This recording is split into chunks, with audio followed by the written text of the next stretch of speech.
संविधान से चलेगा।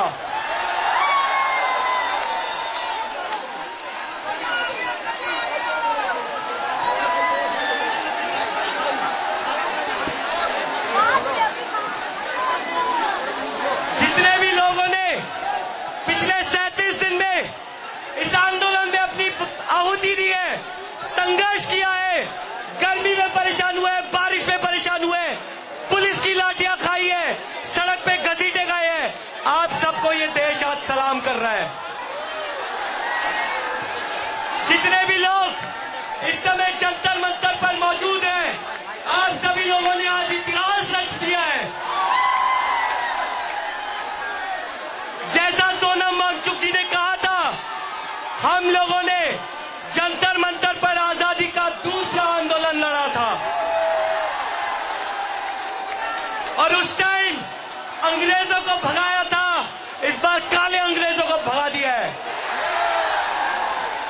अभी ये लड़ाई खत्म नहीं हुई है, अभी भी सरकार से मीटिंग बाकी है, लेकिन इस बार हम सरकार से बस दस्तखत लेने जाएंगे कि धर्मेंद्र प्रधान का इस्तीफा हो गया है। हम सरकार से दस्तखत लेने जाएंगे कि नीट में जो परिवार अपने बच्चों को खोए उनको 1 करोड़ का मुआवजा मिलेगा।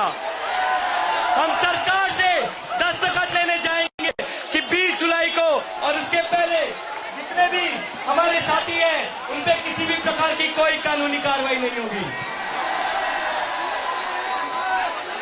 बहुत लोग पूछ रहे थे कि प्रधान का इस्तीफा हो गया तो फिर क्या होगा। हमने क्या बोला था, पहला विकेट एक बार गिरने तो दो। ये आंदोलन अभी खत्म नहीं हुआ है, ये आंदोलन अभी शुरू हुआ है मेरे साथियों। जब तक इस देश की शिक्षा व्यवस्था को नहीं बदलते तब तक चुप बैठने वाले नहीं है, आप लोगों से वादा है हमारा। तो आज शाम को सभी लोग उन बच्चों को याद करेंगे, हमारे छात्रों को याद करेंगे जिन्होंने पुलिस की लाठियां खाई है, और उनके लिए शाम को 6 बजे पूरे देश भर में शांतिपूर्वक कैंडल मार्च निकाला जाएगा।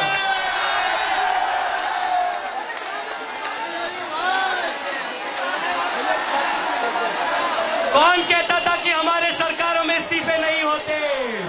ये इस देश के आम आदमी की जीत है, इस देश के युवा की जीत है, इस देश के लोकतंत्र की जीत है, इस देश की जीत है, इस देश के भविष्य की जीत है। ये उन स्वतंत्रता सेनानियों की जीत है जिन्होंने हमें भारत बना के दिया।